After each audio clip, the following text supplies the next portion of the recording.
Crème au chocolat blanc et fines herbes. Bonjour les amis, comment allez-vous? Eh bien ici tout va bien. Donc aujourd'hui on vous donne une idée d'une crème pour un dessert ou un goûter en été. Voilà, c'est quelque chose qu'il faut réaliser avec des herbes fraîches. Aujourd'hui donc moi j'ai choisi de la menthe poivrée qu'on a dans notre jardin. Mais vous pouvez tester avec d'autres petites herbes parce qu'en fait, beaucoup d'herbes, alors qu'on s'en doute pas parce qu'on les utilise plutôt pour accompagner des viandes, des légumes, des poissons ou des sauces par exemple. On met facilement des herbes fraîches dans une mayonnaise et bien sûr la mayonnaise accompagne les plats salés. Mais on ne pense pas souvent que ces fines herbes, on peut les utiliser dans des mets sucrés. Et c'est ce qu'on va faire aujourd'hui. On va faire quelque chose de très rafraîchissant puisque nous arrivons officiellement bientôt sur l'été, dans le courant de la semaine prochaine. Et donc, on aime bien en été ces desserts très frais. On pourra profiter d'ailleurs de servir avec des fruits, par exemple. Et ça apportera encore justement un peu plus ce côté frais. Les fruits d'été conviennent bien pour accompagner ce dessert. On pourra utiliser des petits fruits si on en a déjà. Nous, on a déjà eu quelques framboises, par exemple, dans notre jardin. Pas encore beaucoup, mais ça va venir. Et on peut utiliser aussi tout ce qui est pêche, abricot, nectarine, voilà. Voilà, pour l'instant, on n'a encore pas évidemment les pruneaux, les mirabelles, tout ça, ça viendra plus tard. Mais voilà, on peut utiliser un peu toutes sortes de fruits qu'on aurait envie. La cerise aussi, hein, si on a la chance d'en avoir peut-être chez soi ou de pouvoir en acheter à un prix favorable. La cerise n'est jamais très bon marché, mais en même temps, dans un dessert comme ça, on n'en utilisera pas énormément. Voilà, bon, le prix du dessert reste raisonnable malgré tout. Vous allez voir la liste des ingrédients sous peu. Et puis, j'ajouterais que c'est une crème sans œufs. Donc, si vous avez dans votre famille des personnes qui sont allergiques aux œufs, vous pouvez préparer ce dessert sans aucun souci. Ce dessert ne contient pas de gluten non plus. Il contient du lait, mais si on est intolérant au lactose, on pourra utiliser un lait sans lactose ou un lait végétal. Voilà, ça c'est au choix. Maintenant, la liste des ingrédients qui sont dans ma casserole. Tout d'abord, un demi-litre de lait. Lait entier ou lait écrémé, ça c'est comme vous voulez. Je préfère le lait entier, mais certaines personnes ne le supportent pas bien, donc vous pouvez choisir l'un ou l'autre. J'ai mis une tablette de 100 g de chocolat blanc. Voilà, alors on dit chocolat blanc, ce n'est pas un vrai chocolat. Il contient bien du beurre de cacao, mais il ne contient pas de cacao. Hein, on est bien d'accord. En revanche, c'est un chocolat très sucré. Donc attention, si on utilise le chocolat blanc, on réduit évidemment la proportion de sucre et on diminue également la proportion de maïzena parce que sinon ça sera beaucoup trop épais. Voilà, alors, donc 100 g de chocolat blanc et je n'ai ajouté que 20 g de sucre au lieu des 40 g qu'on mettrait normalement pour ce genre de dessert. D'accord? On a vraiment diminué de moitié. On peut même essayer de le supprimer totalement, il n'y a pas de problème. Il nous faut ensuite 15 g de maïzena, soit donc une cuillère à soupe de maïzena, une cuillère à soupe bombée. Pour le sucre, c'est un peu plus qu'une cuillère à soupe. Une cuillère à soupe, c'est 15 g. Voilà. Voilà. Non, la maïzena, pardon, c'est pas 15 g, c'est 25, excusez-moi. La cuillère à soupe bombée, c'est 25. Voilà. Bref, donc, on revient au début. Un demi-litre de lait, 100 g de chocolat blanc, 20 g de sucre et 25 g de maïzena. Voilà, là on est tout à fait dans les proportions. La petite pincée de sel qu'on met toujours dans la pâtisserie, mais vraiment la toute petite pincée. Hein. Et là maintenant, avant de démarrer la cuisson, j'ai mes petites feuilles de menthe. Il y en a 6, 7, il n'y en a pas tellement. On en cueillera d'autres demain pour la décoration. Voilà, celles-ci, elles vont vraiment aller dans la crème. Alors, très important, c'est simplement de la... Alors, on peut la ciseler avec un ciseau. Elle a un parfum fabuleux. Et elle est très bonne, hein. On en a déjà utilisé pas mal déjà cette saison, franchement, voilà. Alors moi je la coupe finement avec le couteau, je fais ça comme ça avec les doigts, mais vous pouvez utiliser une planche, ou alors si vous voulez vraiment qu'elle soit très fine, et ben n'hésitez pas à la passer dans un mixeur qui réduira la menthe en purée. Vous ajoutez une toute petite goutte de lait avec, pour faire une espèce de pâte finalement, puis ça ira très bien, vous ajoutez ça dans votre crème. Voilà, donc comme ceci. Voilà, et pendant donc que je prépare ma menthe, donc ensuite on va lancer la cuisson bien sûr, le chocolat va avoir le temps de fondre, on attendra que la crème épaississe. Donc on va rester sur feu moyen, voire baisser sur feu doux. Le but est vraiment pas que ça brûle et pas que ça épaississe d'un seul coup. Ouh là là, ah, un mariage peut-être. Eh bien, s'il dure autant que nous, c'est le bonheur qu'on leur souhaite. Hein. Voilà, parce que nous, là, quand même, on est à 40 ans de... Hein, ça fait 40 ans qu'on fait route ensemble avec Jean-Noël.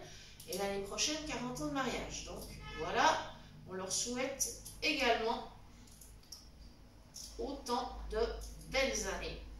Voilà. Et nous, attention, on a l'intention de continuer. Hein.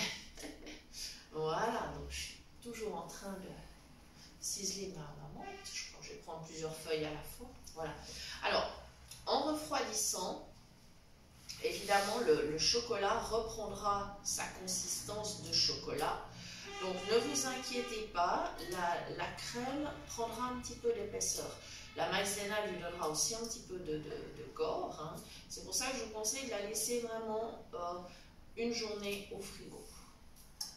Elle n'en sera que meilleure. Et d'ailleurs, la menthe, comme ça, elle développera encore sa saveur pendant toute l'étape du refroidissement. Ne mettez pas directement la crème au frigo dès qu'elle est faite. Laissez-la refroidir dans le beurre. Ça, c'est juste pour ne pas abîmer le frigo. Et quand elle sera tiédie, voilà, vous pourrez la mettre dans le frigo, il n'y a pas de problème. Il n'est jamais bon pour un frigo de mettre à l'intérieur des produits qui sont brûlants. Ce n'est pas recommandé du tout. Voilà, on y est. Alors, il y a d'autres herbes hein, qui peuvent se prêter à cette préparation. Vous pouvez essayer, alors avec les classiques, hein, verveine citronnée, verveine. Vous pouvez essayer, pourquoi pas, de la lavande, de la mélisse, de la citronnelle. Ça, ce sont des herbes qu'on utilise assez facilement dans les préparations sucrées. Maintenant, si vous êtes un petit peu plus téméraire, vous pouvez aller vers d'autres plantes, comme le thym citron, le thym, le romarin, le basilic. Voilà, il y a d'autres plantes comme ça qui se prêtent bien à des préparations sucrées. À vous d'essayer, dites-nous un petit peu ce que vous utilisez. Vous pouvez d'ailleurs faire des mélanges, hein, c'est tout à fait possible. Voilà, de mettre plusieurs herbes. Voilà, et cette fois j'allume. Voilà, tout simplement. Donc maintenant, il n'y a plus qu'à attendre que ça chauffe et que la crème prenne la consistance voulue. Voilà. Comme la menthe aura tout le temps de disperser sa saveur pendant l'étape de refroidissement, il n'est pas nécessaire de la faire infuser avant. Voilà. Pour ce dessert-là, ce n'est pas utile. Voilà, je vous dis ça simplement, hein, parce que pour certains desserts, on le fait. Là, ce n'est pas indispensable. Vous verrez que vous aurez une crème bien fraîche et vraiment qui aura un bon petit goût de menthe. Voilà. Alors, vous pouvez préparer simplement des fruits frais à mettre à côté. On peut décorer bien sûr avec des feuilles de menthe. Si vous préférez, vous pouvez préparer un coulis de fruits ou une compote. Voilà, ça c'est tout à fait possible. Et ce dessert-là, il peut se servir seul ou être intégré, ben, pourquoi pas, dans un buffet de dessert ou sur une assiette de dessert type café gourmand. Il n'y aura absolument aucun problème. Voilà. Maintenant, je vous donne encore quelques petites astuces concernant la chaîne. Déjà, je vous remercie tous qui nous suivez, qui partagez. Nos recettes sont beaucoup partagées, donc merci beaucoup, beaucoup, beaucoup. Je vous remercie vraiment pour vos messages, vos commentaires, vos emails. C'est vraiment très agréable pour nous d'avoir tous ces témoignages très, très, très positifs. Ça nous va droit au cœur. Je vous donne une petite astuce. Comme il y a bientôt 300 vidéos sur la chaîne, je crois que là c'est la 291e, celle-là, c'est possible? Grand chef, ouais, c'est ça? Oui, je crois. Oui. Ouais. Ok. À confirmer, mais je crois que c'est ça. D'accord.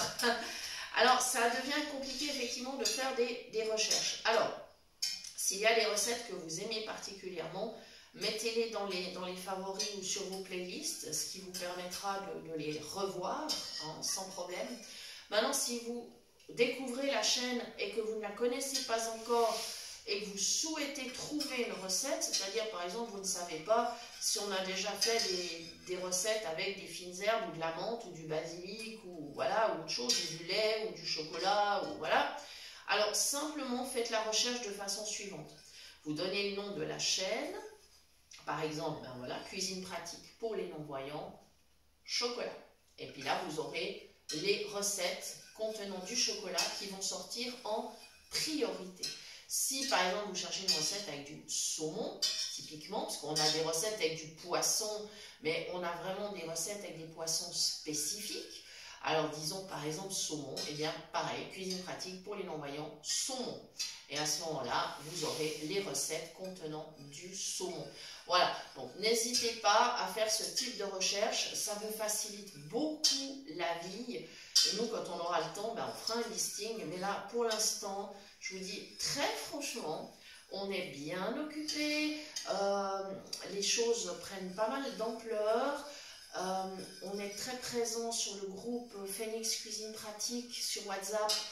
Il y a beaucoup d'échanges dans ce groupe, échanges très sympathiques. N'hésitez pas à nous rejoindre. Voilà, et puis évidemment, on répond aussi sur la page Facebook qui porte le même nom que la chaîne. On répond aux emails à l'adresse cuisinepratique@mail.ch. Et tout ça, évidemment, ça fait pas mal d'heures d'occupation et évidemment, tout ce qu'on fait est naturellement bénévole. Donc, voilà, on est bien occupé. Pour l'instant, c'est vrai que le listing, désolé, il est un petit peu à la trappe, mais on n'a pas vraiment trop le temps. Ça viendra, ça viendra. Peut-être pendant les longues journées d'hiver, allez savoir. On aura peut-être le temps. Mais là, on est bien occupé. Voilà, donc là, ça commence à bien chauffer. C'est super. Le chocolat est en train de bien fondre. Magnifique. C'est quelque chose qui se travaille très facilement. Il n'y a aucun problème. On a d'ailleurs montré plusieurs crèmes pour les desserts, tout ça. Nous, c'est le genre de dessert qu'on aime beaucoup. Mais c'est vrai qu'il y a tellement de variantes possibles que, ma foi, vous pouvez faire travailler votre imagination. La cuisine, c'est ça, on dit souvent, c'est la créativité.